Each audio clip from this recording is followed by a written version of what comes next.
Oh no, let's take that down. That's not it's not Monday the 14th of October at all. Somebody didn't put his dates up. It's Tuesday, Whoa. October 15. Boy, if I could just quit this live feed and start over, I would.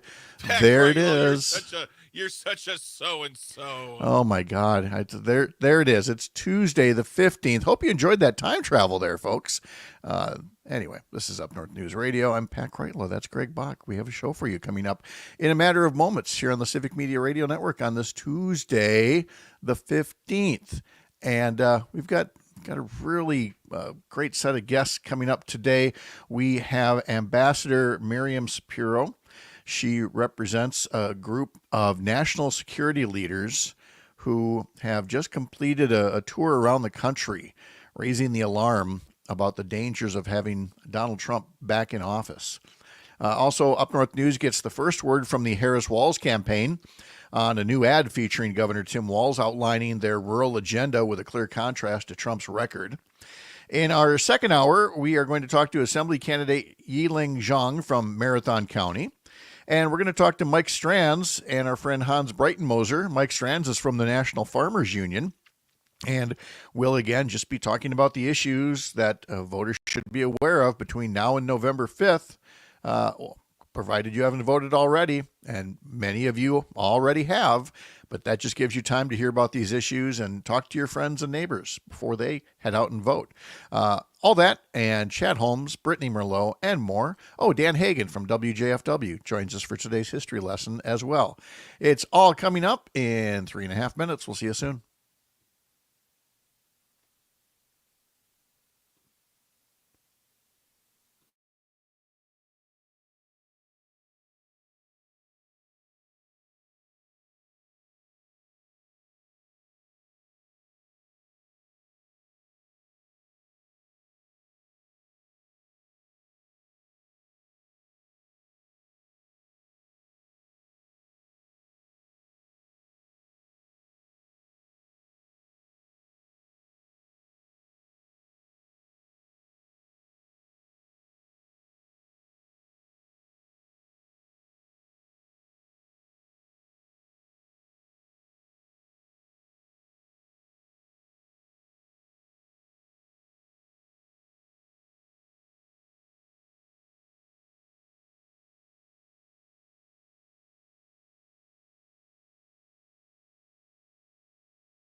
all across Wisconsin from Civic Media. This is Up North News Radio. Now, live from our Lake Wissota studio, here's the founding editor of Up North News, Pat Kreitlow. Well, hey there, Wisconsin. Good morning. It is 6:06 on this Tuesday morning, October 15th. 21 days, 3 weeks until Election Day. It's another beautiful day to have you here up north, live from Lake Wissota, from wherever you're listening across the Civic Media Network. And if you're listening over the Civic Media app or by podcast or on social media, we appreciate you starting your day right here. I got a question for you. What the hell happened in Pennsylvania last night at that Trump rally? We're going to review a tweet-by-tweet description of the bizarre scene coming up in just a moment. But here's what else is coming up on the program today. We're going to talk about national security. We're going to talk about rural security. We're going to talk about politicians who are running out of time to try to make things right. Let's start with the national security. Donald Trump has a lot of fans, amazingly. But they don't include his former vice president. They don't include many of his former cabinet secretaries. And they don't include hundreds of national security leaders who see him as a serious threat to global stability. We're going to talk to Ambassador Miriam Sapiro, a former U.S. trade representative with experience ranging from negotiating trade deals to peace deals, about that group's message. Also, Up North News gets the first word from the Harris-Walz campaign on a new ad featuring Governor Tim Walz, outlining a rural agenda with a clear contrast to Trump's record. Because whether it's Republican legislators suddenly claiming to be bipartisan deal makers, you know, your Dewey Strobels, your Pat Snyders in Marathon County or whatever, or a congressman like Derek Van Orden who accomplished nothing given a plum assignment on the House Agriculture Committee, there's very little that they can say or do in these final 3 weeks of the campaign that can undo 2 years of choosing to play political games rather than solve problems. From a legislative standpoint, we're going to talk to Marathon County Assembly candidate Yee Leng Xiong. And from a rural standpoint, we're going to talk to Mike Stranz from the National Farmers Union. He joins us along with Hans Breitenmoser. And it's all about providing voters with better options. All that and more along the way. And of course, you can join the show at 855-75-CIVIC, 855-752-4842. Call that number or send us a text message on there. We get it here. And if we see that, may put it up on screen and respond to it, or put a comment on one of the Facebook or YouTube pages where you can find us. It is a chilly one across Wisconsin today. Again, always that reminder to bundle up the kids at the bus stop here. Let's see, where did my temperatures go? Wouldn't that be funny if I put all those in and they disappeared? Here they are. Lake Wissota, 30 degrees right now here. Hayward, 32. Wausau, 35. La Crosse is at 37 degrees. Wisconsin Rapids, 35. Amory, 32. Madison, 35.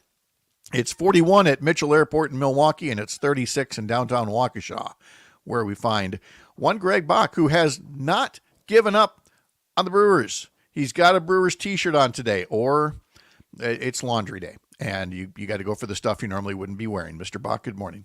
Can't they both be true? Yes, they can. I don't know. Pitchers and catchers report in a few months. In my brain, then it's just a few months away. There's nothing else happening. Nothing in America is happening. All I'm focused on are the reporting of pitchers and catchers. We're fine, Pat. Everything's fine. Now I feel bad because I do, from starting with the final out of the World Series, I look up the date when pitchers and catchers report, and I know that date, and I start doing a countdown. I don't have that yet because the playoffs are February 12th. All right, there we go. Well, look at that. 4 months from the other day, so less than 4 months. My goodness. Oh, it's going to be a long winter. Did you? I don't know that you saw the highlights of the Jets-Bills game, but Aaron Rodgers can still throw a football.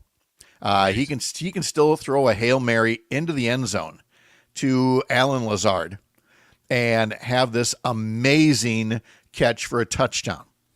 But Aaron Rodgers can still throw the football into the hands of the other team. And that's how the game pretty much ended, with the Jets losing to the Bills by 3 points yesterday. So Rodgers to Lazard, still a thing, but Rodgers still throwing the INTs. That's a thing too. Do you think when he throws the ball now, he's like, there's a hollow earth and they're all lizard people? Could be. It'd be great if you could just spin that football the way he spins conspiracy theories, you know.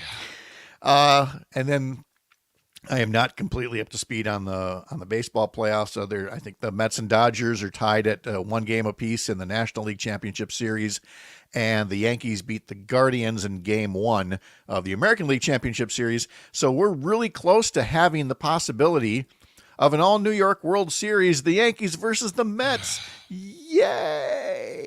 I guess I feel like I'm contractually obligated to root for the Mets, even though I really don't want to. Because I cannot vote. I cannot not root for the Yankees. Okay. I guess I'm ambivalent. There, the first 3 teams that made it in, the Dodgers, the Yankees, the Mets, they're the 3 teams with the biggest payrolls, $300 million. Yeah.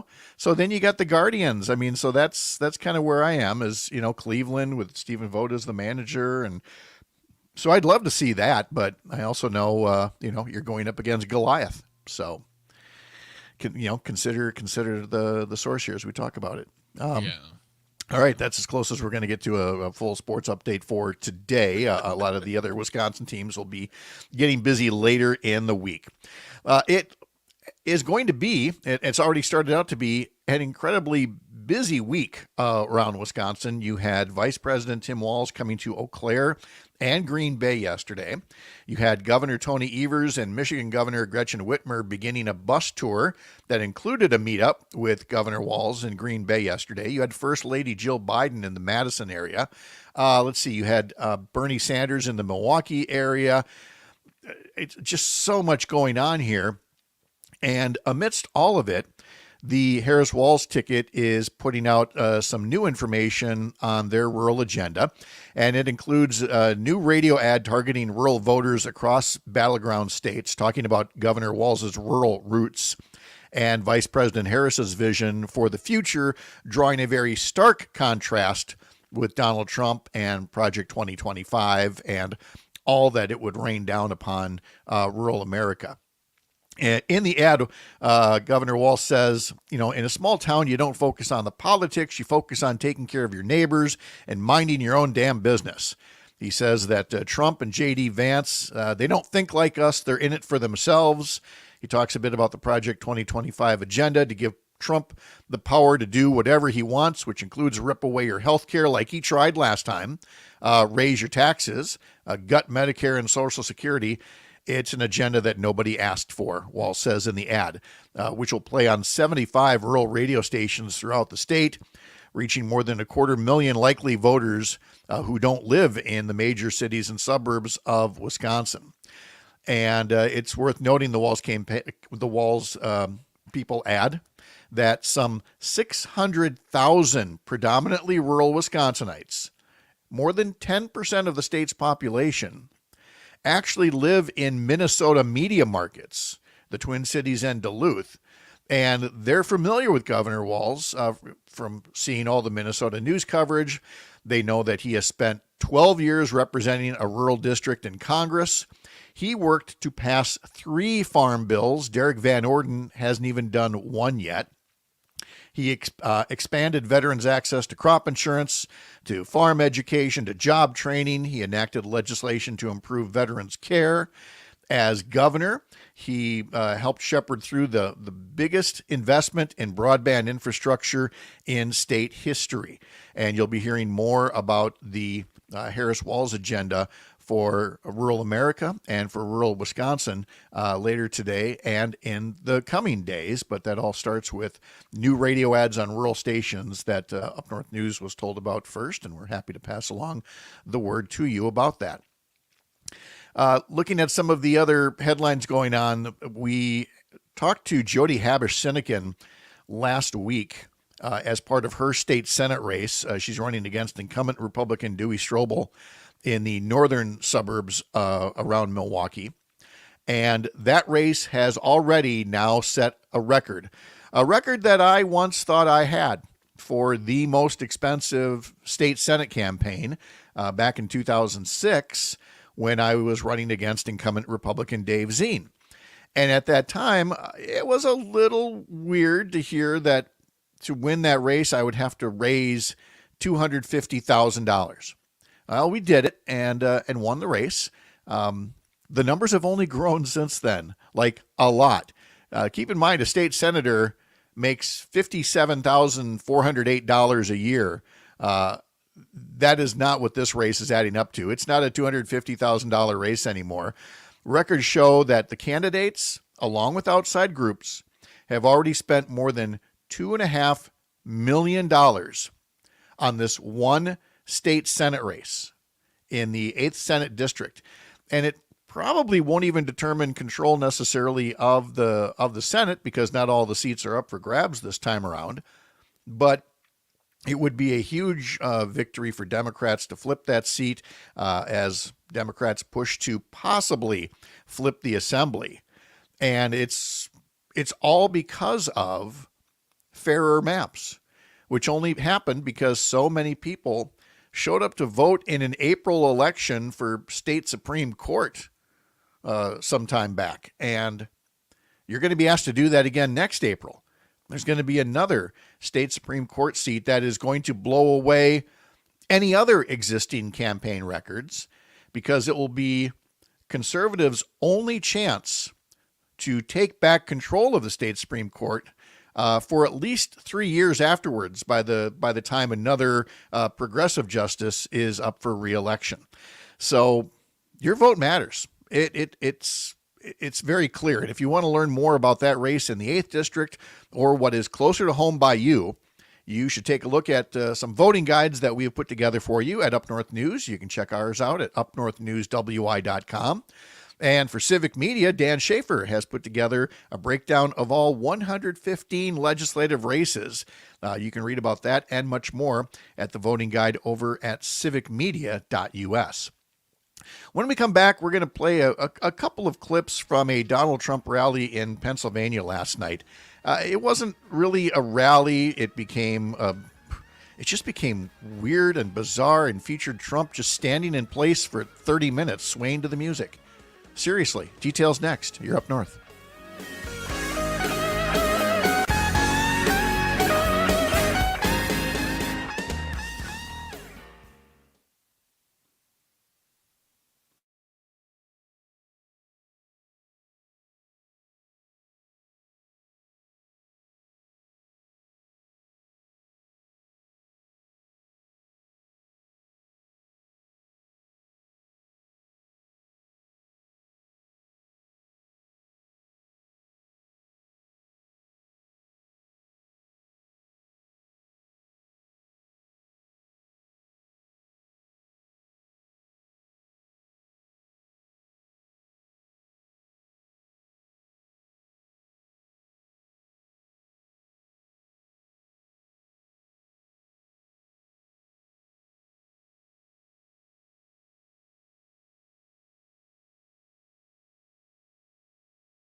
dingy or dusty, anything ragged or rotten or rusty. Yes, I love trash. I know every Gen X listener right now has been transported back to childhood and watching Sesame Street as Oscar the Grouch sings his signature song. Why? Because, Greg, it's National Grouch Day. That's in today's history lesson coming up in just a bit. Maybe it doesn't apply to Oscar specifically, but can you think of another more famous Grouch? Oh, yeah. No, let's not get you in trouble. No. I withdraw the question. I'm sorry.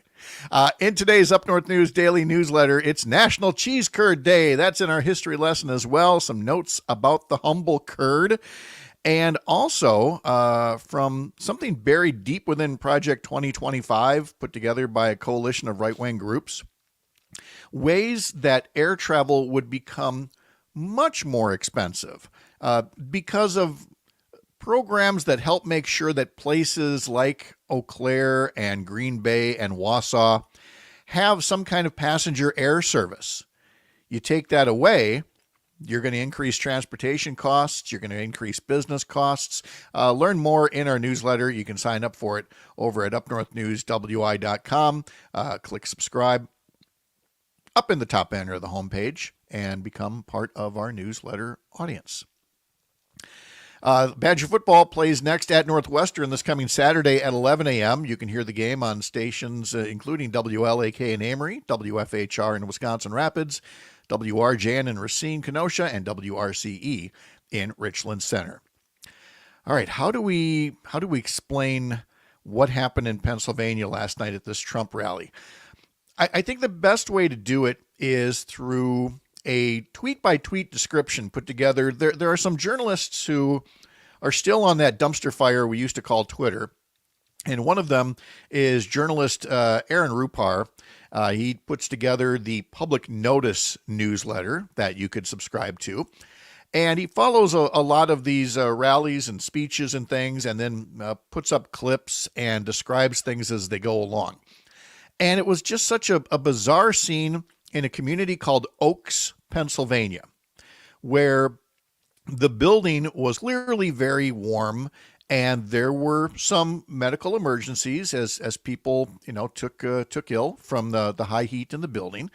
So that was part of the disruption. But first, before you could even have that, to set the scene for reasons I can't possibly fathom, Trump decided that South Dakota Governor Kristi Noem, the one that likes to brag about shooting her dog, she took the stage to do part of the introduction and kind of moderate what was supposed to be a town hall. And, she is, let's just play, this is a short sample of Kristi Noem putting her true personality on display. I know that you all embrace being the city of brotherly love, but I'm going to get real with you right here. Kamala Harris sucks. Right? She sucks. Real classy, that lady, the sitting governor of a state. But then you'd also notice if you watched more of it, she is such a devotee of Donald Trump that, you know how in Trump's speeches, Greg, he always talks about he pretends that there are these conversations and people call him sir all the time. Sir, this and sir. Well, sir, we can't do it that way, sir. That was Kristi Noem last night. She dropped the word sir so often in there. I was a little worried about her welfare, to be quite honest. So deferential, just weird. But that was just a setup for the main course. In comes Donald Trump, and I'm not going to play a lot of these long and rambling clips. Just this first one kind of captures things about a presidential candidate forgetting when election day is. For his sake, I hope not too many of his supporters follow his advice on when you should go vote. It will be, I'll tell you, if everything works out, if everybody gets out and votes on January 5th or before, January 5th, Greg? Yes? No? I mean, just be happy that it wasn't. We're not voting on November 6th. What we said. Oh, Get out there and vote on January 6th. Be like, oh, I love that date. Oh, there's actually a story. A Michigan Republican says it was a proofing error that led to an ad in a black-owned newspaper that listed Election Day as November 6th. I'm sure it was just a typo. I'm sure there was nothing suspect about that at all. That's nothing new. That happened all the time during the Obama election. There were door hangers giving the wrong days and times and whatnot, giving misinformation to black neighborhoods around Milwaukee. We're like, okay, that's how we're going to play it, huh? Yep. So back to the town hall, Trump taking questions, which really just set him up to deliver parts of his rambling regular speech. A woman asked him about his plan to bring down grocery prices. He ended up ranting about migrants taking black jobs and Hannibal Lecter. And by the way, there's no statistic whatsoever that shows immigrants taking black jobs. He went on to say that he's now advising immigrants to just cross the border illegally to become citizens. Not really sure why. He talked a lot about guns to Kristi Noem, the irony being lost that she's the one that likes to talk about, shooting her dog. Then there was the first of a couple of different medical emergencies as people passed out from the high temperature. And so Trump had them play Ave Maria for a time until the person could be taken out. But then there was a second medical emergency. Again, they just played music. Trump called for music to be played over and over again. And then out of the blue, Trump just decided to wrap up his town hall. Just decided to wrap up and said, let's just play music. And so they started to play music. And Aaron Rupar writes, deeply bizarre scene. And then he says, now they're playing It's a Man's World while Trump is just bobbing around on stage. Words fail me. He then takes the mic again and tells the crew to play YMCA nice and loud. And they do. But he doesn't leave the stage. Then some religious music plays. And he continues to stay on the stage. Sinead O'Connor, he continues to just weave around to the music. Guns N' Roses. And then he finally leaves after 39 minutes of standing in place while music played. For whatever reason, rather than take questions or speak or get the election date wrong again. Ambassador Miriam Sapiro talks about the dangers of a Trump presidency next. You're up north.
The group National Security Leaders for America is made up of hundreds, approaching 1,000 different national security leaders who have signed on to endorse Vice President Kamala Harris in the presidential campaign, having had experience in one form or another with Donald Trump's first term in office and the dangers of a potential second Trump term.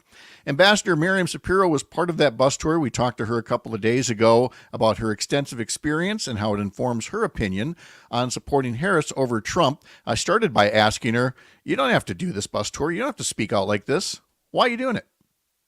Well, I should say, it's always easy to entice me to come to Wisconsin because my daughter lives in Milwaukee, but I'm here today for a very different purpose, as you alluded to, and that's to help highlight the risks to our democracy that Donald Trump poses were he to return to the White House, and what each of us can do to help make sure that that doesn't happen. So what brings us, all of us today, there are about 30 of us, to Wisconsin is really our concern about democracy. And we started in Philadelphia, Cradle of Liberty. We drove on a bus, as you said, across Pennsylvania, into Michigan, and then into Wisconsin. And we are absolutely right. About 700 of us signed the letter. Our numbers have grown since then because of the attention that letter got. And today we are now more than 1,000 former national security leaders, both military and civilian, bipartisan, committed to doing what we can to ensure that American democracy endures and thrives. And look, you've heard this enough from folks. There are many people who still cannot believe that Donald Trump has something like 46%, support out there in the country. Mm-hmm. But what a lot of them will say is that these concerns are overblown, that the nation survived his first term in office, as mm-hmm. bumpy as it was. What's different this time? How would a second Trump term mm-hmm. be different? And how would you address those concerns that you're making too much out mm-hmm. of this? Well, a couple things, Pat. First of all, we have seen the first Trump term and how COVID nearly decimated our country, how a trade war with China ended up hurting our farmers and our workers. We saw the disrespect for our military. Former president called anybody who served suckers and losers. And again, we are 1,000 former admirals, generals, ambassadors, senior foreign service officers, and more. Our members have served at the highest levels of American national security service. And so we care deeply about the future of our democracy and our fundamental freedoms. That's what we all took an oath to uphold when we joined the service, whether it was civilian or military. And even though we have stepped out of our active roles, that is an oath that we continue to take very, very seriously. And so when we look at the political landscape today, we see our fundamental rights are on the ballot. The ability of women to control their bodies, for example, our voting rights, all kinds of rights are on the ballot now. Second, our ability to grow our economy and the middle class, to continue the progress that we have seen the last few years. We have seen millions of jobs created under this administration with Kamala Harris as vice president. And so to contrast that with thousands of jobs, hundreds of thousands of jobs that we saw lost under President Trump. So it seems to us that this choice is pretty clear, that this election is about leadership, about character, and about commitment. And Kamala Harris is the only candidate for president that aces that test. I want to talk about trade for a moment, because mm-hmm. you did serve as a deputy U.S. trade representative and acting U.S. trade representative, and you already alluded to something, and I want to get your expertise in that area, mm-hmm. and that is with trade. We've talked on this program several times about mm-hmm. Trump's earlier trade war with China, what that did to Wisconsin farmers and mm-hmm. other agricultural producers. We've talked about, the soybeans that could no longer go to China, and China will mm-hmm. just find other markets. You're the one who's actually been there on the front lines of all of this. Mm-hmm. Can you describe both whether I'm missing anything in terms of the damage Trump did the first time around and what it might be like in a second term. Mm-hmm. Exactly. So you summarized it very well. The trade war with China was supposed to reap benefits for our economy, and it did the opposite. We lost hundreds of thousands of jobs. We really hurt our farmers. Some of the bigger ones were able to get support, but smaller farmers had a really, really hard time in Wisconsin and across the country. And then there was an agreement struck with China towards the end of the term administration, where China was supposed to buy soybeans and other great U.S. agricultural products and other products, and that never happened. So I think that there was, a serious cost to our economy. And now moving forward, while the vice president has put forward a very sound economic plan, former President Trump's plan seems to consist of slapping tariffs of 10 or 20% on all imports into the U.S. from any country, and also a 60% tariff on all goods coming in from China.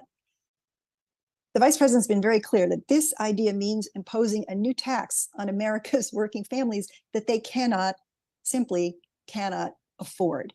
And studies have shown that this idea is going to cost families about $3,900 a year. That would be nearly $16,000 over 4 years, because anything you buy that comes from another country is going to be more expensive. And any company, large, small, or medium, and as you know, small and medium enterprises are the backbone of our economy. Those companies, if they're importing anything from abroad to then make a product to export, it's going to be more expensive. So this is really, really going to hurt people, hurt the middle class. And as you know, not only is this akin to a tax, but it's going to be paid equally by everybody, whether they are rich or poor. So it's what's called a regressive tax. It's actually going to hurt lower and middle income people much more because they can least afford this kind of tariff. And those that have more resources may not notice as much, but it's going to be really rough on our middle class, and exactly the opposite of what Vice President Harris wants to do. So it's a real problem. And it's also could lead to retaliation by other countries then saying, oh, you're putting tariffs on our products, we're going to put tariffs on American products. And whether you're making cars, you're raising cattle, you're growing corn, it's gonna have really major, challenging, unfortunate implications for the U.S. economy. We are talking to Ambassador Miriam Sapiro, who served as a deputy and acting U.S. trade representative.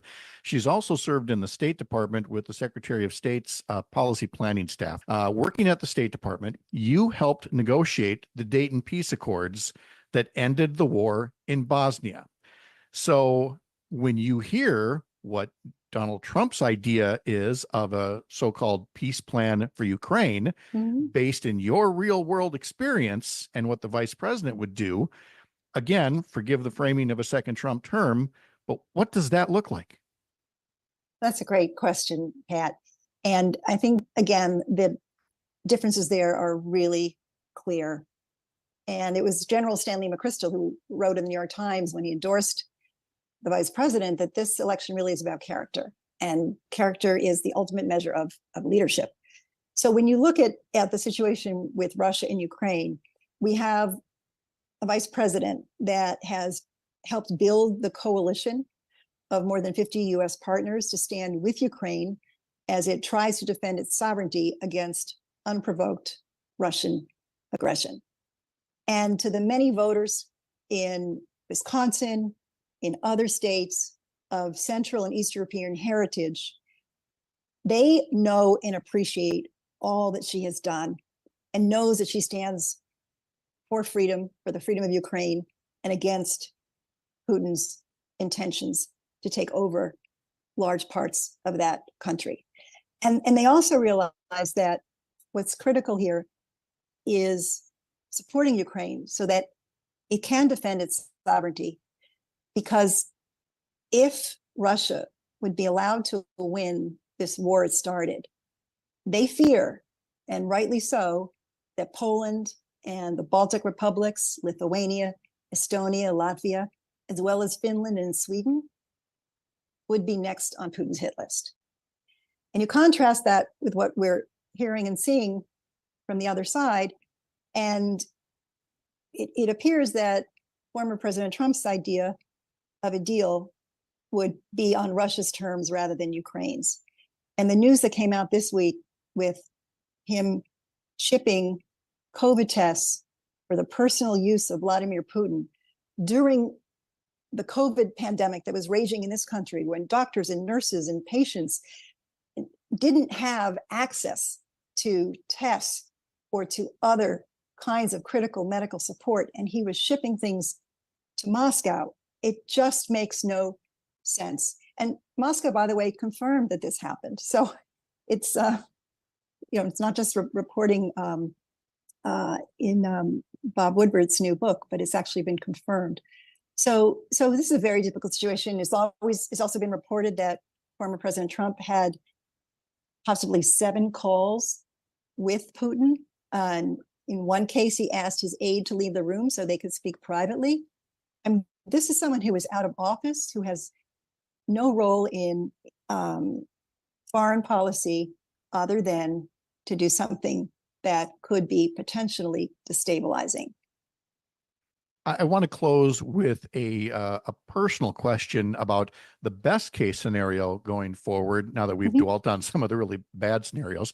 And but first I want to note, we have only scratched the surface of your work in service to your country, as well as with the private sector and with non-governmental organizations.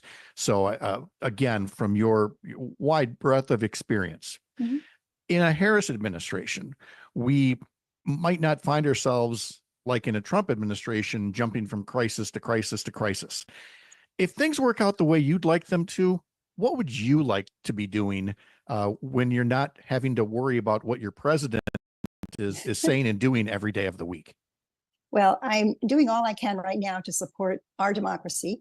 And I think if Kamala Harris is our next president, as I hope the voters of Wisconsin and across the country will make possible, then I think we will have terrific opportunities to not only try to bring our country together and knit these divisions that have occurred over the last few years, but also continue to be an example of global leadership to the rest of the world.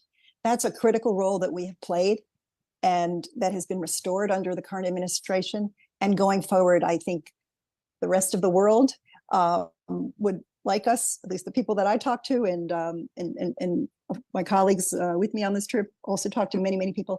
We hear from our colleagues around the world that they are watching our election really closely and worried about an outcome that could be destabilizing. And from my perspective, what's so important is that we really think about leadership, about character, about commitment, about the kinds of qualities that we need in a president. And I think that choice for me and for those of us who have come to Wisconsin as part of National Security Leaders for America, that choice is obvious. And it's because of our deep and abiding appreciation for and understanding of America's unique leadership role in the world that we are doing this. Many of us for the first time. So I think it's really a tribute to our military and civilian service and how much we value our democracy. We want to make sure we have done everything we can to preserve it in the next few weeks. The election is 3 weeks from Tuesday. And of course, moving forward. So when I look at this, as my kids used to say when they were growing up, it's a no-brainer, almost literally, because in this case, we have only one candidate who has the brains, the courage, and the character to be our leader and our commander-in-chief, ready to lead this great country forward on day one. Ambassador Miriam Sapiro, you've been so generous with your time. Thank you very much for joining us, talking about the bus tour and the many important issues between now and November 5th. Thank you again. Have a wonderful day. My pleasure, Pat. You take care now. Coming up, today's history lesson and a visit from Dan Hagen at WJFW TV in Rhinelander. That's next. You're up north.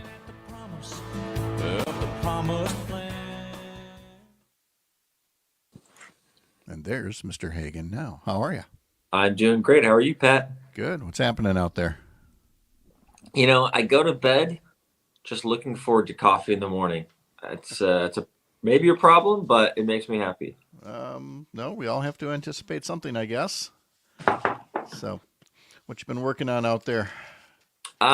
So, well, there was a wolf. Someone shot a wolf. They were going duck hunting, and a wolf was approaching them. So we made the decision to shoot it. So that's kind of been the talk of the town recently. Mm-hmm. We visited the bus tour by Evers and Gretchen Whitmer yesterday in Stevens Point. Oh, okay. So Stevens Point is going to referendum. They're trying to get more firefighters. I think they worked like 224-hour shifts last year, the firefighters, which is not great. Mm-mm. And what are you doing for fun and excitement? I painted my house. Inside or outside? Outside. Inside is finished. So Okay. outside is done. Maybe next time we could do pictures or something. But So you did your own home exterior painting. I did it with my girlfriend, her family, and my family. So it was a team effort. I can only imagine how that would turn out if I did it. Clearly, you've got some experience or skill at this. Well, my girlfriend's dad owns a painting company. Oh, So- well, okay. There. It works out. Okay. I do have an anecdote about doing a story about election season, if we want to go there. Okay, sounds good. All right, 20 seconds.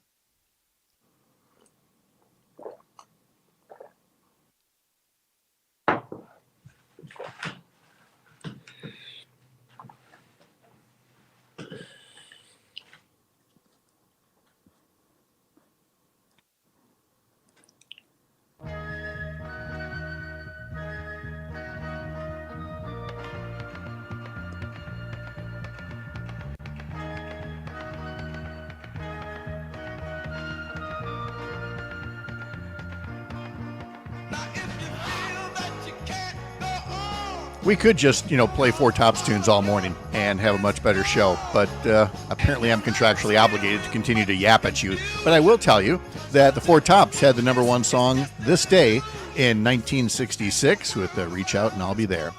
Also in today's history lesson, you know it as LaGuardia Airport in New York. Its original name was the New York Municipal Airport, and it was dedicated this day in 1939. Our guest, Dan Hagan from WJFW TV, will be here in a moment. But first, because he's too young to appreciate this next one, I'm going to play this tune, the number one song this day in 1977, by saying, it's been stuck in my head since yesterday when I put this all together. For some of you, whether you know it or not, it's going to be stuck in your head the rest of the day. You're welcome. Here's Debbie Boone.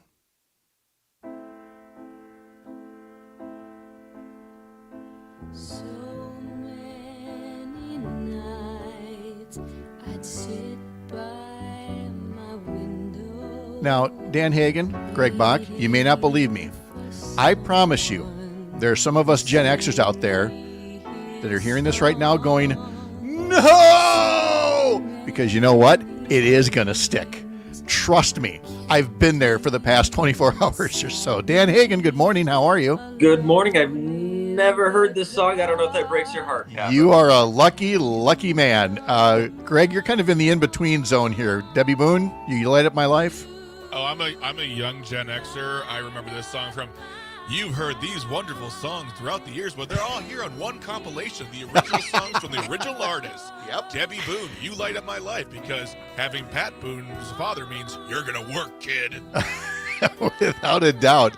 Now, the historical note about this is, this thing caught fire. To that point in 1977, no song had ever been a number one song for 10 straight weeks.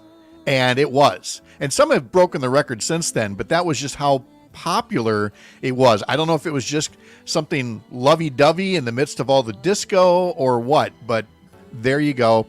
I know I've terrorized at least a couple of you out there for the rest of the day. Birthdays today include Chris de Burgh. He's 76 years old today. Now, let's talk about this jam. Would this be your "You Light Up My Life"? Or? Well, this was one of those, listening to there's radio station I listened to all the time when I was a kid because I didn't control the radio. Right. And this song was in high rotation back in the days. I'll bet. Well, I could just imagine an 80s movie and you're at a prom and this is the movie that plays. That's just like what instantly went in my head. I just feel... Go ahead. I was going to say, you're going to hear couples skate, everyone. Couples skate. Yes. Roger on "You Light Up My Life" notes from Stevens Point, we were tortured with singing this in 7th grade chorus. Yeah. Did you? I think I had chorus in 7th grade. Dan, where's your singing musical theater experience? Anything like that? Yeah, because they assume everybody in TV was a theater kid at some point or something like that. I wasn't theater, but my mom made me do boy choir for too many years, and that kind of soured my experience. But now I look back on it, and I can sing pretty good in the shower, so I think I'm grateful ultimately. Okay, well, make a note of that for a future episode. Let's see. The other birthdays today include Richard Carpenter is 78 years old today. Emerald Lagasse is 65 today, and Sarah, Duchess of York, is also 65 years old today. On this day in 1984, in the midst of the urban cowboy fad, along came the Judds, a mother-daughter duo from Kentucky, who were wonderful throwbacks with their debut album, Why Not Me, with this title track. You've been looking for love all around the world. Baby, don't you know this country girl's still free? Why not me? And I have a feeling that somewhere up in Dan's neck of the woods, there are still radio stations that will play nothing but, 80s country, 80s, early 90s country on a continuous loop that you can't escape. Ain't nothing wrong with that. I didn't say there's anything wrong with it. I just said that's their style. Yeah, that's good country. There's a lot of country stations up here. I don't know if you guys have ever been to Hode Country Music Festival, but yeah, yep. It's a blast. So even I don't like country, but I still like that festival. On this day in 1988, UB40's cover of a Neil Diamond song hit number 1 on the Billboard charts.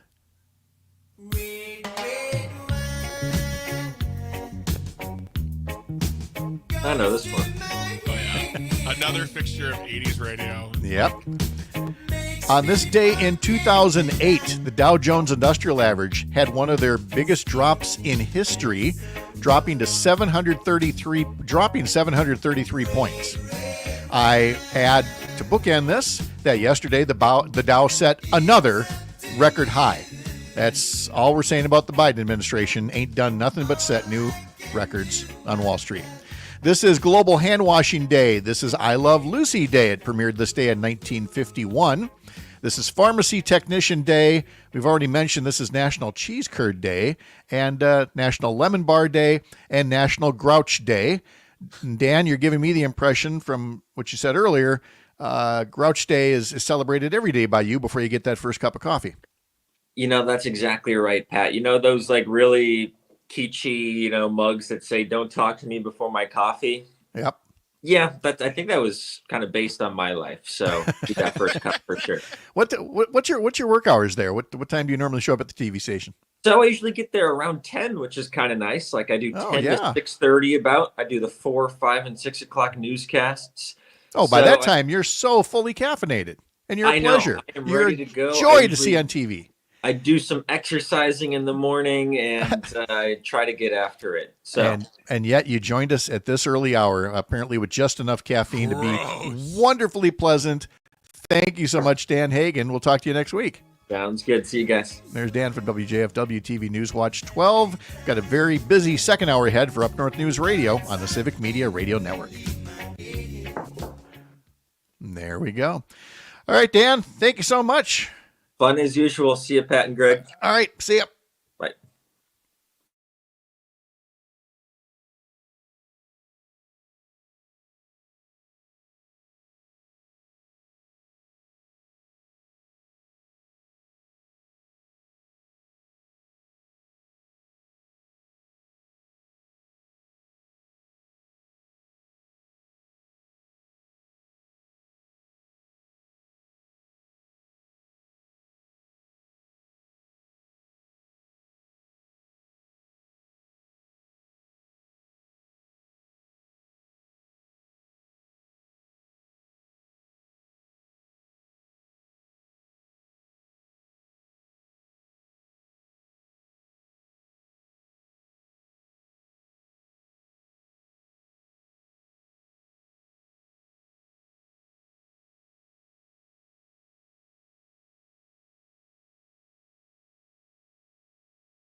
Hot damn, Nicole's in the house. Hello. How are you? Good. How are you?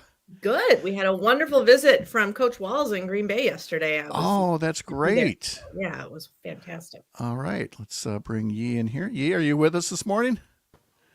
Yes, I am. How are you all doing? Very good. Thanks. So we're in the radio news break right now. The folks on Facebook and YouTube can see us and hear us, but not on the radio there. But yeah, you got good audio there. Are you in Wausau proper? Yes. Oh, well, I'm actually in Weston, but Weston. Okay. Yeah. But right. I like to call myself, but it's around. It's in the Wausau, the Wausau surrounding area. Sure. Look at this. We get Kate Duffy too. This is awesome. How are you? I'm good. 7:05 feels like, I don't know, much earlier than 7:30, but I'm here. Appreciate you doing this. This is great. It's the darkness, I think. It is. I'm still trying to get used to it myself here. It's a little strange. Let's see. Yee, let me make sure I've got the website there. I've got the Facebook. I didn't see any other links. So there's not like an Instagram or a TikTok or anything. They're all Yee for Wisconsin. They're all Yee for Wisconsin. Okay. So Yee for Are you doing viral TikTok dances somewhere on TikTok? Not yet. You know what? Some of my volunteers who are Gen Z has been telling me that I should. So we'll see how about it. I'm not the best dancer, so okay. 21 days, right? I love those Gen Z. Yep. So what we'll do here is typically I introduce Kate and Nicole. We talk briefly about things at Motherhood for Good, and then we bring you in and then we kind of ping pong the questions around. There's a commercial break at one point. It's a hard break. So as we come up on 7:19, I'll be trying to wrap you up here so that I hit that break on time. And then we come back and go until 7:29, and then you're free to go about your day. But before we do all of that, we should be having a live weather report from Brittany Merlot. She should be checking in just a second here. And so you guys, I'm going to tuck you all back in the waiting room until the weather's done, and then I'll talk to you soon. Thank you. Okay. And there she is now. Hello. Good morning. How are you? Good. How are you?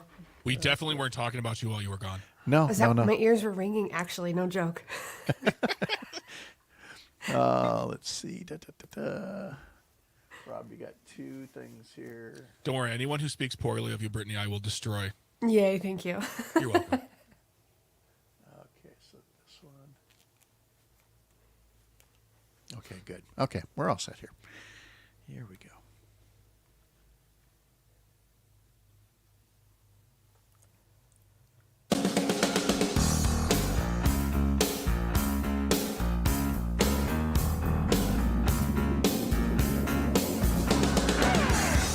All across Wisconsin from Civic Media, this is Up North News Radio. Now, live from our Lake Wissota studio, here's the founding editor of Up North News, Pat Brightlow. Good morning. Welcome back to Up North News Radio, unabashedly Wisconsin, brought to you by Courier Newsroom and carried by our friends here on the Civic Media Radio Network.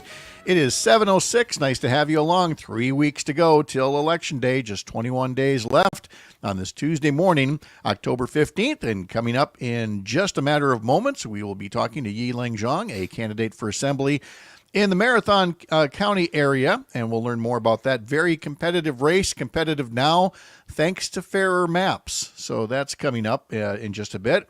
Then at the bottom of the hour, we have our regular visit with Hans Breitenmoser, a dairy farmer from Lincoln County, who brought along a friend from Washington, D.C., from the National Farmers Union. Mike Stranz will be joining us.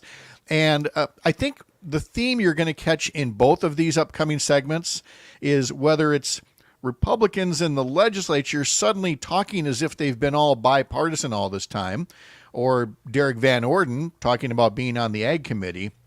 What you're going to hear is it's actually been 2 years of playing political games and not getting anything done, and don't be fooled by the campaign rhetoric because it's actions that matter, or lack thereof. And that's coming up in just a bit here. Plus, Chad Holmes from 98.9 WXCO in Wausau will be joining us as well. But first, let's check the weather with meteorologist Brittany Merlot. It is cold. We've got 20s. We've got 30s out there.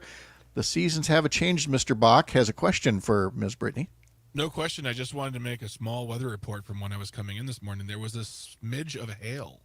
Oh. Well, funny that you should say that, because I heard Brittany use this word yesterday, and now Rob from Tigerton uses it as well, saying good morning from Tigerton. It's clear in 34. We had a 1/4 inch of rain with hail or grauple, even a few slick spots that caused accidents. You'll have to explain that funny little word there to folks. Grapple, yes. Okay, so it's more of a small, soft hail. Hail's got a little more density to it. This is more of a softer baby pea-size hail, right? It's usually in a circle and you can pretty much squish it easier. So what the difference is that's a snowflake actually with water kind of freezing around it, super cooled water. So it's really just saying the temperature is way up high in the atmosphere, pretty chilly.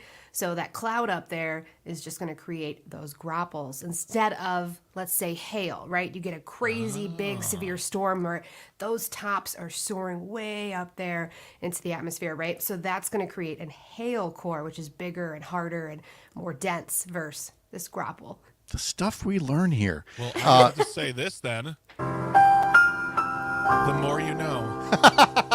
Yes. Thank you, Brittany. You're welcome. Yeah, it always reminds me of like styrofoam. Like if you break a piece of styrofoam and like all these little beads, fall out. It's kind of sort of like that, but colder. So what do we have to look forward to for as we approach midweek here? Well, the frosty start to today, and of course a few more clouds out there to start. We will see more sunshine as the afternoon wears on. It's going to be a breezy day today. Of course, still sparking up showers by Lake Michigan. There's still some ongoing right now towards Milwaukee, all the way into Racine. That'll be the case through the afternoon. Then things start to quiet down. A high pressure system is going to slide in from Canada, and it's going to go as far south as Kansas. So as it does so, it's going to pull in this cold air where the entire state is pretty much going to be in a freeze warning. We are going to fall into the low 20s to the low 30s statewide. So it's going to be our first hard freeze, the coldest temperatures of the season thus far, and of course, a bunch of sunshine to follow because a high pressure system brings clear skies. So with the calm winds, clear skies tomorrow, it'll be a gorgeous day, but still kind of below average. So highs today ranging from those mid 40s to upper 40s. And then tomorrow we'll be into those mid 50s before we get to the 60s on Thursday. Wow. Okay. Very seasonal. There we go. Brittany Merlot, thank you so much. You're Appreciate welcome. it. Have a wonderful day. You too. All right. Don't adjust your radios or your calendars. It's not Thursday. And yet, Kate Duffy and Nicole Slavin from Motherhood for Good are here now on this Tuesday morning, 7:11 the time right now. Kate, Nicole, good morning. How are you? Good. How are you? Yeah. Very, very good. Thanks for coming in for a little extra day here, a little extra earlier than usual. We all know the reason why. Election day is creeping up on us, 21 days away. And while you guys have done just a tremendous public service in exposing us to all kinds of women who are running for office, it's part of our Women Win Wisconsin segment, Thursday mornings at 7:30. You've been kind enough to acknowledge that, there's some pretty good dudes running out there too. And maybe we should start to spread the wealth a little bit. All to say, Kate, this is just a year for a quality batch of candidates running thanks to those fair maps. Yes. I mean, we're so excited and we've been talking about it nonstop, but we have fairer maps this year and we have a shot to flip some assembly seats and maybe flip the assembly. And so we've been so excited to talk to all the candidates that are doing incredible work in all the different corners of the state. And we're just really excited to talk to our candidate today. Yeah. And so we'll get to him in a sec with Nicole. Just wanted to ask Motherhood for Good wise, how things have been. I understand you guys, some of your members were hanging out with, I don't know, a guy running for vice president of the United States, maybe? Yes, we were so happy to welcome Governor Walz to Green Bay yesterday, along with Governor Whitmer and our own Tony was here as well. So it was a great afternoon in Green Bay. We even had cheese heads. They had signs that said cheese heads for Harris-Walz, which were like a hot commodity. I grabbed one. I was very excited to get that. And I heard they had a live band playing polka. I'm like, okay, this sounds amazing. Wow. The actual Packer polka band was there. It was the most Green Bay stop you could have had. It was good practice because we have Kamala coming on Thursday. That's so right. Week in Green Bay. So much going on, and yes, I saw the cabin at the Davies Center at the UW Eau Claire campus was plastered in blue golds for Harris-Walz signs because that was his first stop before coming to Green Bay. So a big week here, a lot of big races. As I mentioned, the new maps have made for some more competitive races, and that's led us to our guest here, who's going to be joining us from Marathon County. Kate or Nicole, either one of you want to give a formal introduction? Sure. Yeah, we're really, Should really we arm wrestle over it? No, go ahead, Nicole. we're all over ourselves here because we're so used to welcoming female and women candidates, and we were so excited to welcome Yee Leng Xiong here with us today from the Wausau area, District 85, Assembly District 85. And Yee, thank you so much for joining us, particularly on an early Tuesday morning. We're very happy to have you with us today. Thank you for having me. It's definitely an honor and a privilege to be able to be here as well, too, with incredible folks like yourselves as well. Well, thank you again for joining us as well. Can you, for folks that aren't aware, the 85th District in around the Wausau area has been represented by Republican Pat Snyder for a number of years now. Tell us a bit more about your own personal backstory, what life was like before you made that decision to run for state assembly. Yeah. So, first, before I even talk about my community service, I have to talk a little bit about my, my history a little bit here. When I was born to two loving parents who were refugees who came to the United States here after the Vietnam War due to the Hmong community's involvement during the Vietnam War. The first night that my parents made the decision to come to the United States, they ended up, my aunt ended up stepped in a landmine and was killed instantly. As times went by, they ended up the next couple weeks living in the jungle of Laos, surviving off roots and mud water. And eventually they got towards the end of their leg of their journey, which was their destination was the Mekong River. And when they got there, they realized that there was a communist outpost that was preventing them from crossing the Mekong River. So the group leaders pulled them all aside and told them that they needed to make sure that their kids were silent. Well, unfortunately, at that time there, my oldest brother was sick and he wasn't feeling so well. So the group leaders gave them ultimatum: feed him opium or be left behind. My parents surrendered him over, and as they crossed the communist outpost, and my mom realized that my oldest brother was no longer breathing, so they buried him at the shores of the Mekong and eventually crossed it and came to the United States, where they worked, where their first job was picking up worms at Marathon County Park, and eventually my mom went on to become a seamstress and worked and retired from factory, and my dad worked on the ginseng farm and then went on and worked in the factory as well, and joined the local union there. My parents taught me that despite the fact that we didn't have much, we needed to continue to give back to our community anyway. The first time I saw how powerful it was to get how powerful grassroots efforts were, or how powerful it is to organize community members, was when I saw my father out there protesting for better jobs, better wage, and also ensuring that his voice was heard. He was there with his union brothers and sisters, and they were out there organizing and making their voice heard. And because of this commitment to being a voice for others, it led me to dedicating my life to public service. I worked in the non-sector my entire life, working for elders and individuals with disabilities. I then went on to work for as an advocate for victims of domestic violence, sexual assault, and human trafficking. And I was executive now, where I'm working some Asian community members. But it also led me to run for the school board, the Marathon County work for various policy changes, local law enforcement, recruiting and retention, working on addressing educational standards, working on ensuring that we had social workers that would address needs for students as well. So and addressing broadband, childcare as well. So I've been a person to ensure that we're focusing on the Wisconsin Knights, and I've heard that at the doors. I've not yet.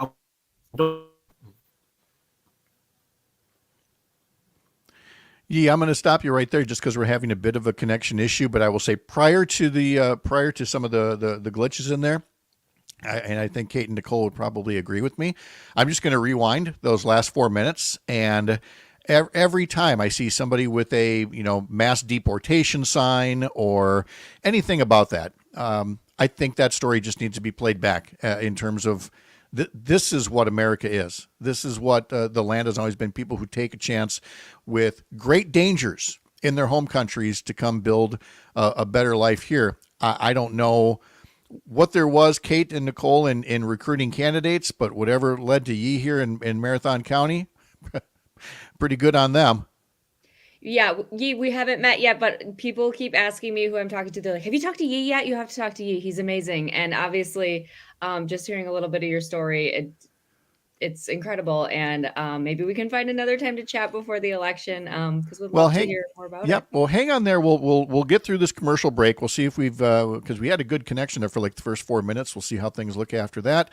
Yee Leng Xiong is our guest, talking about running in the 85th Assembly District in Marathon County.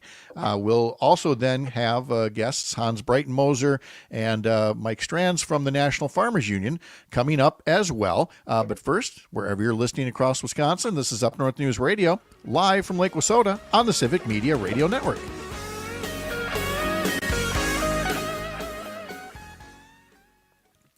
All right, while we're in a commercial break here, let me bring you all up. Yee, are you hearing me all right? Yeah, I can hear you well. Is it my problem? Or? It seemed to be, like I said, the first 4 minutes or so were great, and then as soon as you started talking about your own campaign, we really got glitchy there. But I don't know if you can see in the chat there the phone number 855-752-4842. If we're going to just pick up where we left off here on this connection. If you hear me saying something like, well, our connection's really bad, we hope he can call in or whatever, just grab your phone really quick and then we'll do the rest of it over the phone that way. Okay. Got it. But like I said, you sound good for the most part. There just seems to be a little bit of a bandwidth problem. Kate, Nicole, anything group-wise that we want to cover before? Otherwise, we'll just advertise that you've got this other guest coming up on Thursday.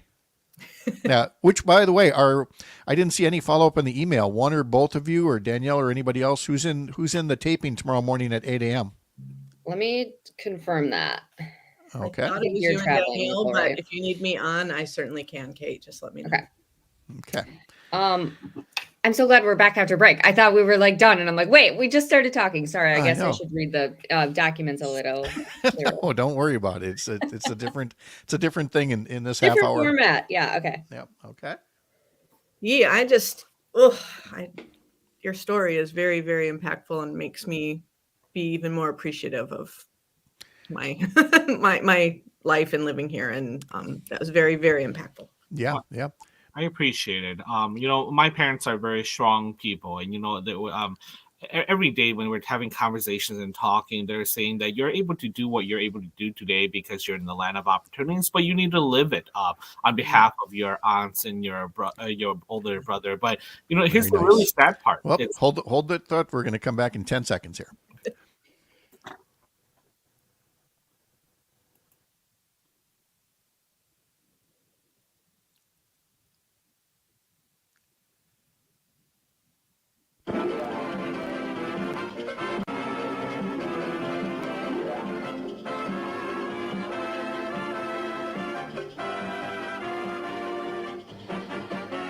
This is National I Love Lucy Day. Noting that I Love Lucy premiered this day in 1951 on CBS. She was a pioneer, a groundbreaking trailblazer for women everywhere to advance not just in the arts and television and comedy, but beyond. That would include somebody who currently represents us in the United States Senate. Yeah, in our Women Win Wisconsin segment coming up this Thursday at 7:30, our Motherhood for Good friends are bringing in one Tammy Baldwin, I believe. Did I guess correctly on who you're going to have? Yes. That was a good guess. Okay, thank you. So Tammy Baldwin will be their special guest coming up on Women in Wisconsin, powered by Motherhood for Good, this Thursday at 7:30. We're talking to Yee Leng Xiong, and we were hearing more about your personal story. I think we've got a better connection now here, Yee. So let's pick up where you were starting to talk about making the decision to run for assembly. Tell us more about what prompted that, because you are clearly already well involved in your community. So why take this next step? Yeah, thank you, Pat. And the reason why I made the decision to run was because in the roles that I've served, it seems like there are things that the Wisconsinites are struggling with that are not being done. Childcare,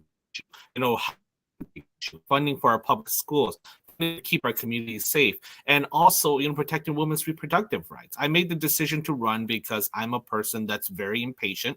I like to make sure that we're addressing issues that are important to Wisconsinites. I've spoken to folks across the 85th Assembly District, and I know that they've expressed that there's concerns. They're tired of the gridlock that exists. They're tired of the struggle, the experience that they struggle. Here's a good example. We know that we have a childcare crisis in the Marathon County area here, all across the state, as a matter of fact. But the state legislature has failed to act and actually provide any services or relief to childcare centers across the 85th Assembly District. As a matter of fact, the only true action was when Governor Evers allocated federal dollars to address it, and when the Marathon County Board allocated $200,000 to child care to train 30 additional child care workers, so that way we could open up 240 slots. Now, why it makes me frustrated, because why does the Marathon County Board, with limited resources, have to address an issue that's happening all across the state of Wisconsin here? We need to do better. Expanding healthcare is another example. The state legislature has chosen to deny healthcare coverage to 89,000 Wisconsinites and over $2 billion of federal investments in the state of Wisconsin here. And then now there are politicians out there who voted against this, now wants to seriously consider expanding healthcare. Why didn't they do? They're only doing it now because of fair maps, and now it's the opportunity for constituents to choose who they want, who will take action on issues that bother them every single day.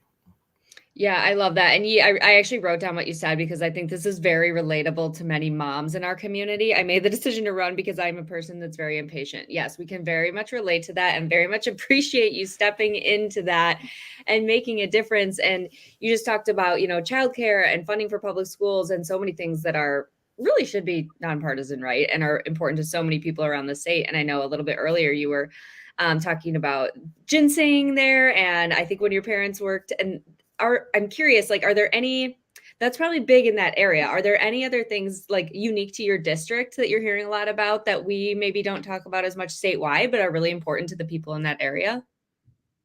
In the 85th Assembly District here, we have a large population of our elders, who are in retirement age, and they want to make sure that they're being taken care of. So healthcare is very important, as well as I mentioned earlier. With the closures of the two hospitals out in the Chippewa Falls area, and with Marshfield Clinic laying off their workers, the sphere of access to healthcare is very important. So they want to make sure that they have access to healthcare in the rural areas, but they also want to make sure that their community. That's one of the reasons why Marathon is the healthiest and most prosperous county, and that's the whole idea that we also have as well too. We want to make sure that we're investing in our first responders to make sure that they can provide they have the resources to be able to keep our communities safe. We want to make sure we have good law enforcement officers who will have the training and quality and resources to keep our communities safe. We want to make sure that we have firefighters that are able to respond, and paramedics to respond to special issues that are happening in our community. But we also want to make sure we're investing in our schools and making sure that we're able to do what we can here to to properly provide our teachers with the resources they need to take care and teach our students. So because they are the new future leaders in this community here, and provide support for our businesses as well. Yeah.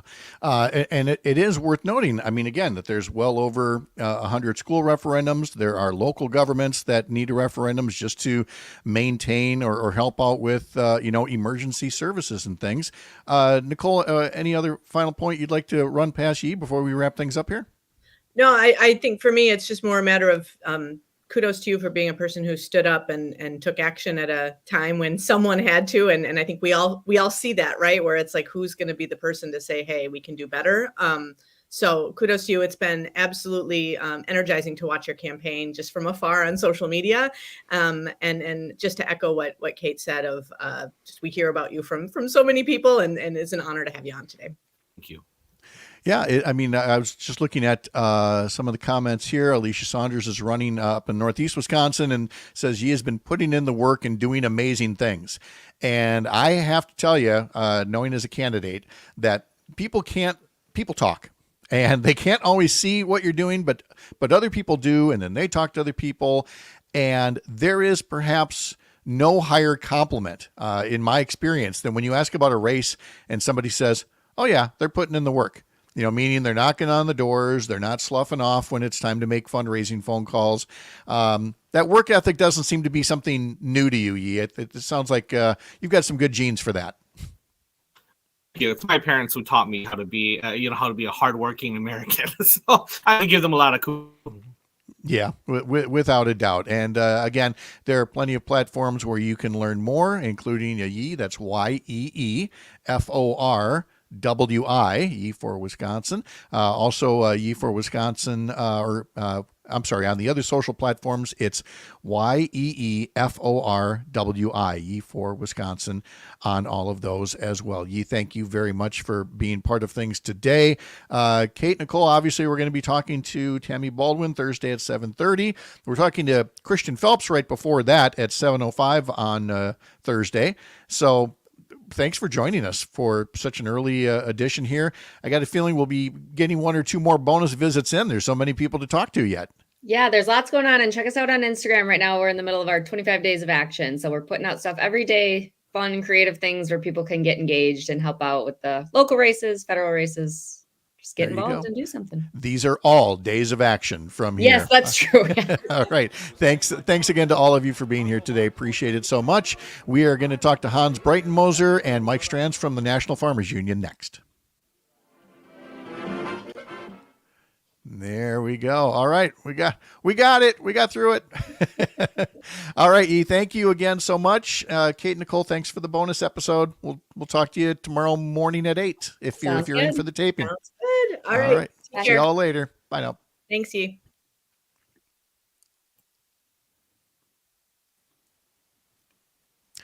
All right. Hey, Mike, how are you? Good morning. And there's Hans. How are you? We're hanging in there. Hi, guys. All right. Sounds great. Mike, do me a favor. I just got to get to that part of my notes here because I forgot to look it up from your last visit. And give me your title out there again. Are you hearing me, Mike? Are you there? Hans, you're hearing me, right? I am hearing you. Okay. My title is still Shit Sherpa, I think. Yes. Let's see. So, Mike, if you haven't, in this window at the bottom there, there's he's out and he's going to come back in. We'll see how that works out. How you doing otherwise? Pretty good. Pretty good. All right. Good deal.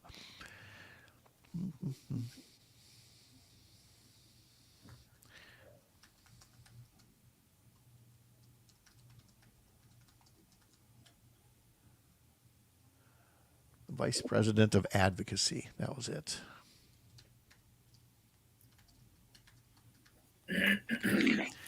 Sounds good. All right. I'm going to go grab some coffee and then I'll let him back in when he gets here. All right. Sounds good.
All right, let's give this another go. You there, Mike?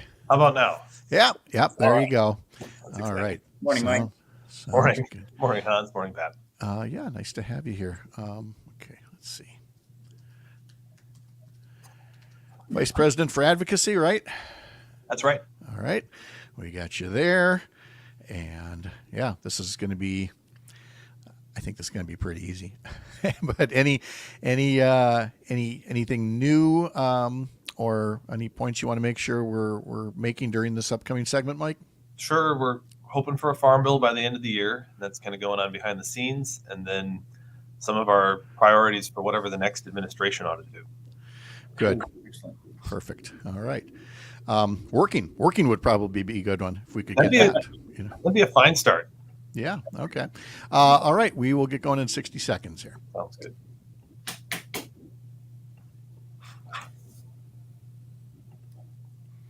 And I'm going to move you both back to the waiting room so you can make noise until I'm ready to bring you in.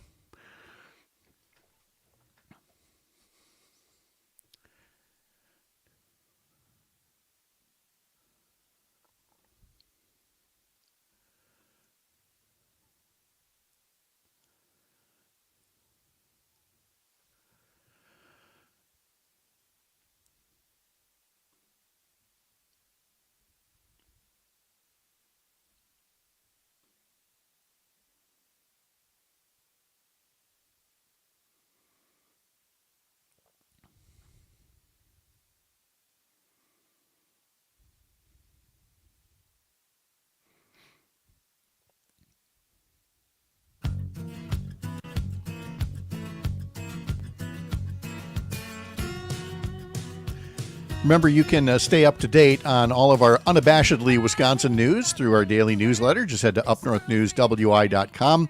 Click subscribe in the top banner of the home page and get that delivered bright and early every morning.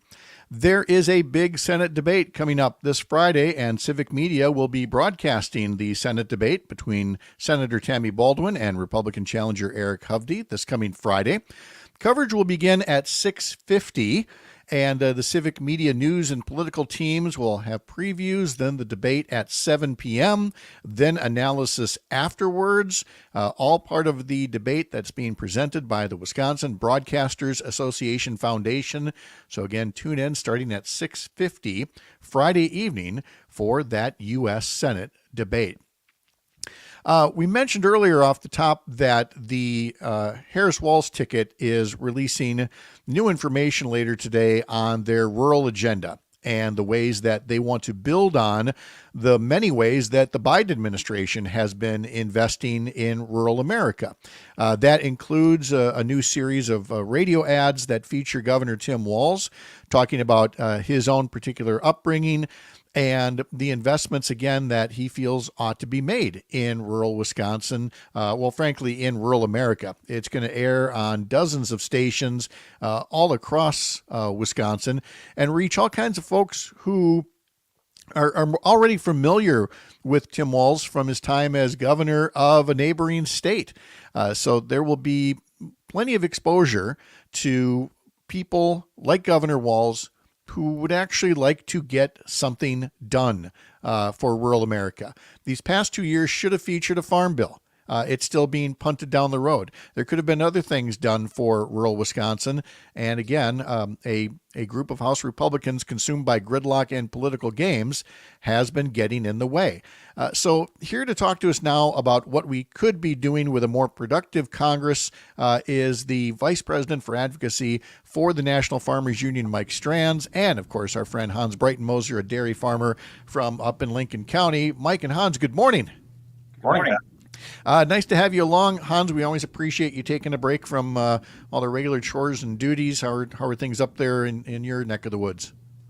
Well, things are pretty good, Pat. We've gotten a little bit of rain here, so we're waiting for things to dry out a little bit, but we need to finish chopping corn, and we need to combine soybeans, and we need to combine corn, and of course there's still manure hauling and tillage. So you mentioned Lucy earlier, and some days I feel like that episode where the conveyor's going by and she's trying to shove all the chocolates in the Yes, that's where I'm at right now. That's exactly it this time of year, and why I was really happy when Brittany Merlot was in earlier talking about the largely dry weather continuing, and that just needs to be done here.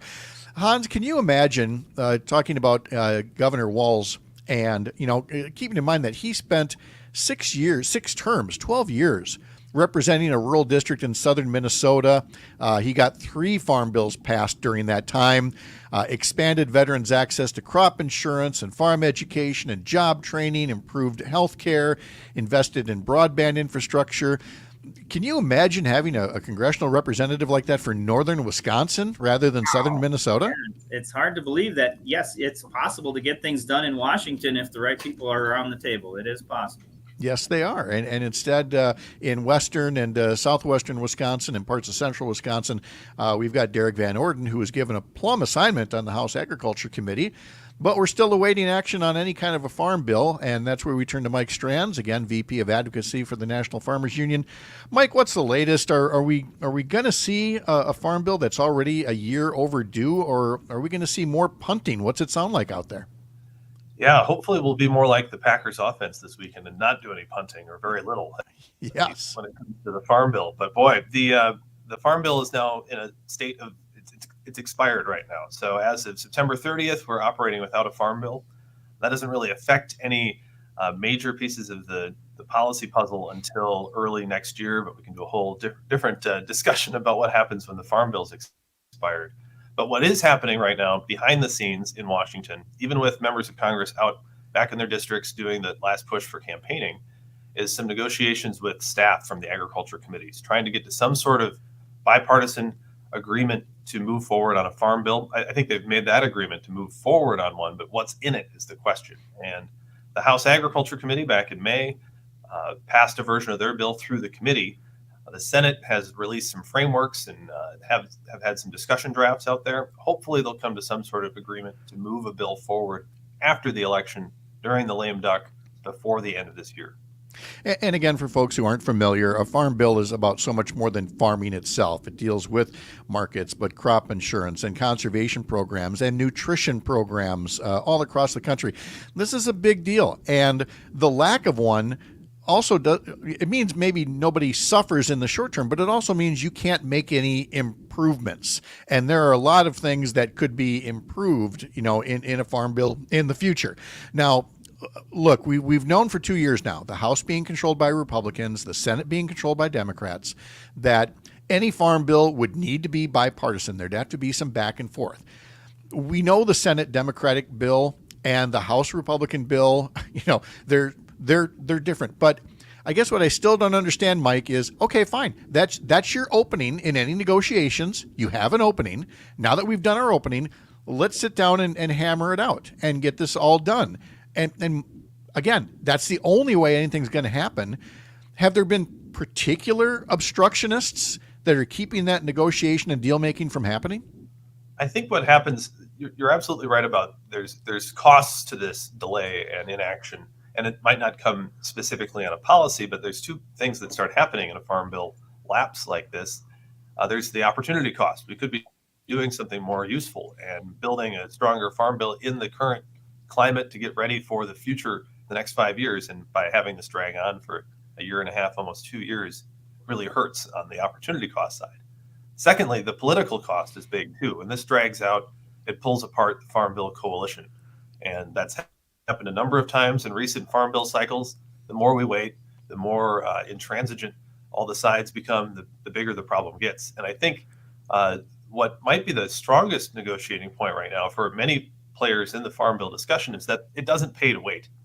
Neither side, either the House or the Senate or the Republicans or Democrats, want to wait to do this in next year's Congress, because even if there's a lot of different permutations on how things shake out in a little less than a month from now in the election, nobody wants to have to deal with the farm bill right off the bat. They'd rather get it done now when the issues are clear, where there has been a lot of groundwork already done. So the cost of waiting becomes very high. And I think that's one of the things that's pushing this farm bill process along, even behind closed doors at the moment, is that by getting it done in lame duck, clears the deck in 2025 for other legislative priorities that both sides, all sides, seem to have. Now, whatever's happening behind closed doors, whatever bipartisan talks lead to a deal, that's all good if it comes to fruition. Though I suddenly think about the border security bill that Donald Trump spiked, even though there was bipartisan compromise. But that notwithstanding, Hans, Derek Van Orden was given this plum assignment on the House Agriculture Committee, and I'm wondering if you are hearing anything that indicates that he might be helping with a bipartisan compromise to get a farm bill passed? Or, I mean, all I've ever seen is farm tours that local TV stations pick up on and make him sound like, he's doing something. But apart from farm touring, I'm not seeing any action. Are you seeing something that I'm missing? Well, I'm not anti-farm tour. I guess it's good when our leaders get out and see real people doing real things. And I guess I'm going to be once again that almost foolishly optimistic farmer that believes that maybe he's doing something behind the scenes, as Mike suggested, that there's work being done behind the scenes, and all this is going to come out with some real, great product by, real soon here. But it's hard to believe that since it's been dragging on and on.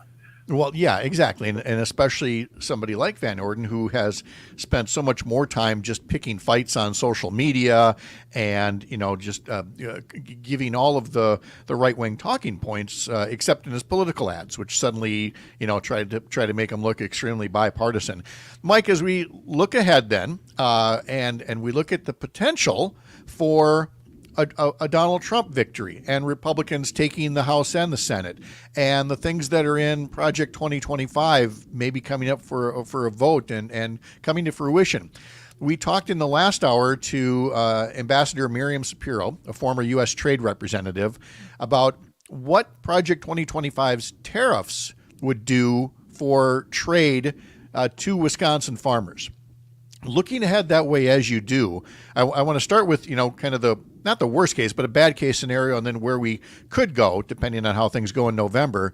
But what's your outlook on what could happen if some of those elements of Project 2025 were to be put in place? One of the, it's a unique situation we're entering right now with the new administration is coming in regardless, whether that's a Harris administration or a Trump administration. But for both, we have an idea of what that might look like. And with the Trump administration, if that comes to take place here in the coming months, we know what that trade policy looks like. And we've had a very clear example of what can happen when trade wars get started without a plan for how to fully execute them and to fully pursue those moves towards building a better trade relationship or renegotiating one way or another with our major trading partners like China.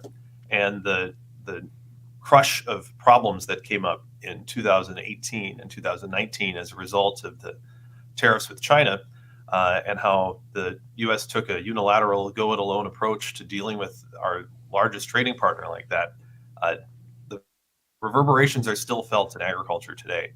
And I think that gives us a clear sign of the sort of tumultuous approach we would likely see in a Trump administration. That's why we're highlighting the need for taking a more measured approach to have a plan so that we don't end up in the situation we had in 2018 and 2019 for farmers, in particular with the market facilitation program and emergency ad hoc trade disaster assistance being worked out by USDA in a matter of hours, well, maybe more than hours, but in a matter of weeks back in the summer of 2018. So we want to avoid that. And we want to, if we are going to take a stronger stance using tariffs, let's have a plan. Let's make sure that doesn't happen again like it did in 18 and 19. All right. So then let's look ahead to a better case scenario. A Harris administration, Democrats hold the Senate, maybe even take the House, probably with a narrow majority. We're in that realm right now where everything is by narrow majorities, but a lot got done during the first 2 years of the Biden administration. Where's your wish list for 2025 best case scenario?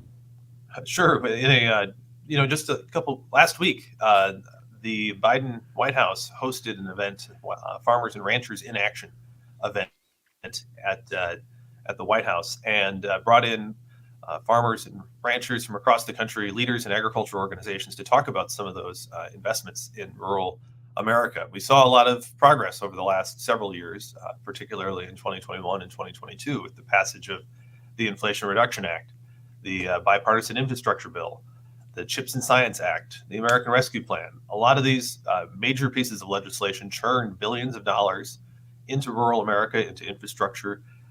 It emphasized competition. It prioritized climate change addressing those issues, and there's a lot of benefit to be had. I think Wisconsin, you're seeing it with some of the road and infrastructure improvements around the state that have been getting a lot of headlines.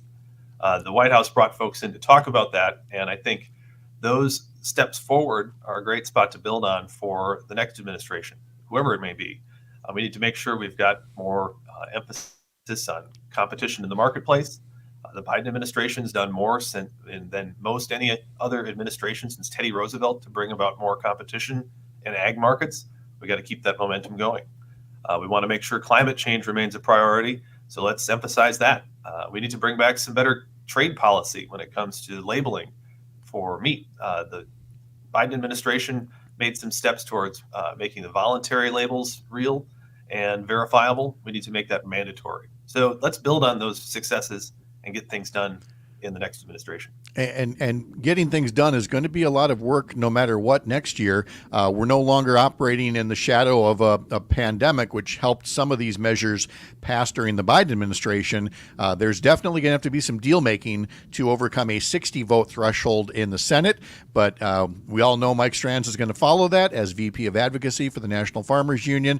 Hans Breitenmoser up in Lincoln County. Gentlemen, thank you both so much. Always great to catch up. Have a great day. Thanks, Pat. All right. When we come back, Chad Holmes from 98.9 WXCO tells us what he'll be talking about on his show in the Wausau area and on the Civic Media app. That's coming up next. You're Up North.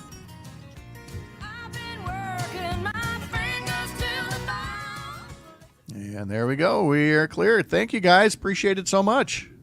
Hey, thanks a lot. Thanks so much, Mike, for showing up at short notice. No problem, Hans. And thanks, Pat. You bet. Definitely going to want to try to get to you at some point in November, December to get your reaction to the results and where we go from here. But let's wait till we know what the results are and see if it happens in November or December. Who knows? Yeah. All right, guys. Thanks. Talk to you later. Thanks. We'll see you.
How's it going? Doing good. All right. Good. All right. 15 seconds.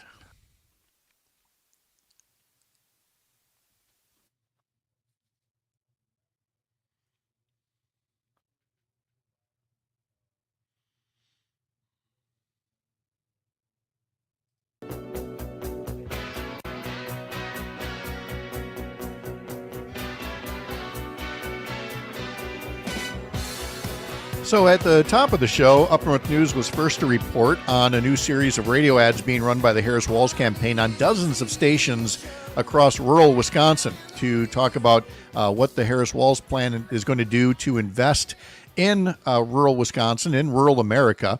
Details of that plan are starting to come out. They improve a focus on improving rural health care, plans to recruit 10,000 new healthcare professionals in rural and tribal areas through scholarships, loan forgiveness, new grant programs.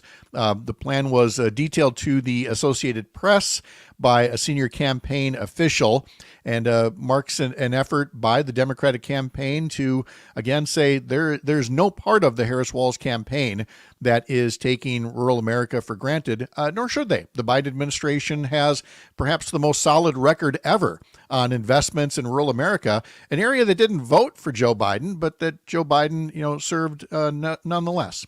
Chad Holmes joins us now from 98.9 WXCO. His show is coming up next on that Civic Media Network station. Mr. Holmes, how are you? Doing great. How are you doing?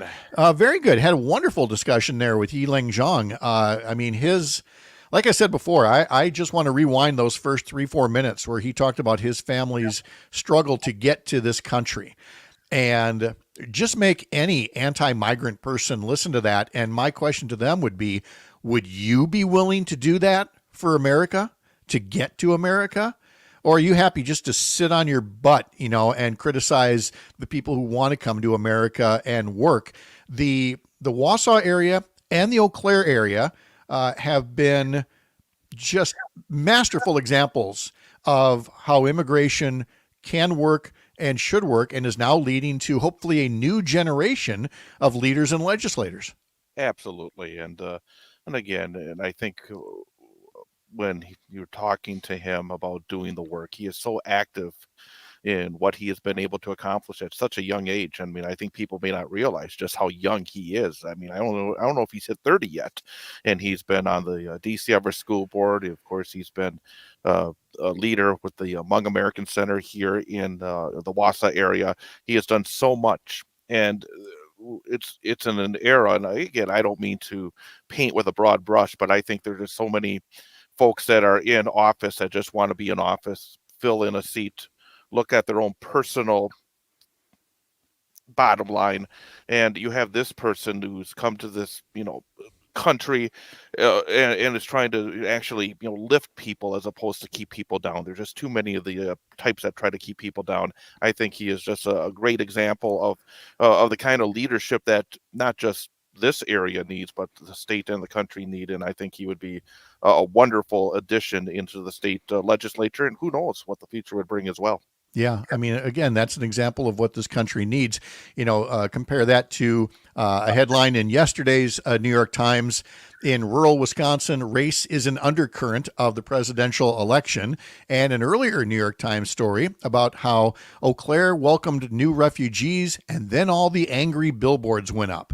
And we are seeing that angry slice of America that believes they can dictate who can move into their neighborhood, which is awfully reminiscent of days gone by when, the Irish couldn't move in, or blacks couldn't move in, or Jews couldn't move in. And I just hope that stories like Yee's enable people to have some serious self-examination. Now, he's running against Pat Snyder, who is running messages now, much like Dewey Strobel down in the Milwaukee area, about how bipartisan they are.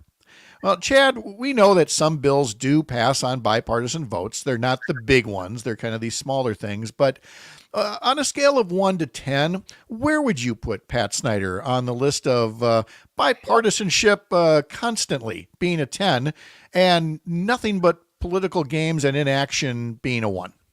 You can look at it in two different ways. You can look at it where if you just put him out there as, a bastion of bipartisanship compared to nobody else, it's obviously very low. He has, yes, I have had discussions with a couple of other people that say that Pat has tried to work in different areas. So I'm not going to be totally unfair to Pat and say that he's done nothing. But at the same time, as a member of that party, you're very limited to what you're able to do. I just think that he is not, I would call, a bastion of courage, breaking away from Robin Vos and the Republican Party in Madison. So it's a very low bar. But no, I would not say he is a bastion of bipartisanship. And I find it very interesting what you said earlier about how somebody like Derek Van Orden can try to pull the wool over the eyes and say that they're working in a bipartisan way. It's the same thing with Pat. The commercials, and frankly, both Yee and Pat, I've never seen so many commercials for an assembly race in this area. It really is. It is something that it's very new, and I think it's part of a bigger issue. But no, Pat is not what you would call a a bastion of bipartisanship. Well, no, we're just not seeing that. You wouldn't be described as a maverick, put it that way. And especially in a Republican Party that needs mavericks more than ever at this point to keep the party from sliding past Trumpism into something even darker. But again, it's a very key race. I'm really glad we got a chance to talk to him, Yee Leng Xiong, about his candidacy. I know that you'll be talking about that and following much more on your show, 98.9 WXCO, or on the Civic Media app. And when he's not doing the show, he's doing 600 football and basketball games a week. So, Chad, welcome to the era of never sleeping.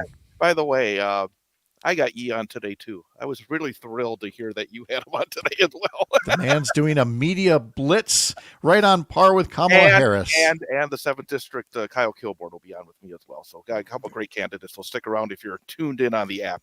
You got it. All right. Thank you, sir. Greg Bach is back in 2 hours for Matt and Air on Air. I am indeed. We got Todd Alba at 10:30 and Stephen Webb, Executive Director of Planned Parenthood Advocates of Wisconsin. Awesome. Thank you, guys. Appreciate it so much. Up North News is the Wisconsin outlet for Courier, a pro-democracy news network building a more informed, engaged, and representative America. I'm Pat Kreitlow. Have a wonderful Tuesday. We'll see you tomorrow morning. Up North.